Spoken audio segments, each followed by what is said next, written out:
आई पोरांच्या शाळेला सुट्ट्या लागल्यात, मी पण 4 दिवस माहेरला जाऊन येऊ काय? अगं वहिनी, मी तर आलोय सुट्टीला आराम करायला आणि तू लगेच चाललीस वय माहेरला. अगं तू कशी आलीस तुझ्या माहेरी?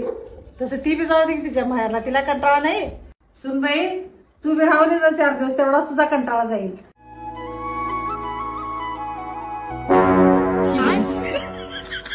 वहिनी, दादाचा पगार वाढलाय वाटतं ह्या वर्षी. किती वाढलाय? मी माझ्या सुनाला आणि लेकाला पगार आजपर्यंत कधी विचारला नाही. तुला कशाला पाहिजे पगार त्यांचा? नको त्या चौकशा करू नकोस. त्यांच्या संसारात कशाला लुडबुड करतीस?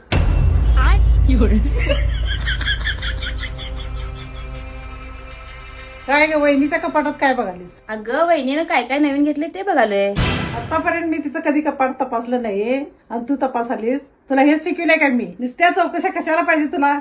4 दिवस आलीस, राहा की गुन्हान.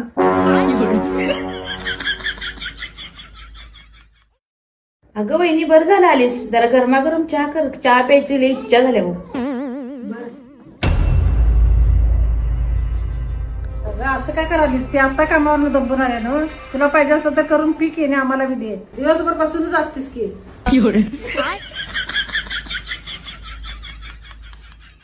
होय गाई, दादा लई वहिनीच्या माग माग करते असं वाटत नाही तुला? तुझा नवरा तुझ्या मागे फिरत नाही, त्याचा बी तुला त्रास. आणि तिचा नवरा तिच्या मागे फिरतोय, ते बी तुला त्रास. नक्की तुला पाहिजे तरी काय नाही? काय नको मला. नक्की तू माझ्या बाजूला आहेस का वहिनीच्या बाजूला आहेस?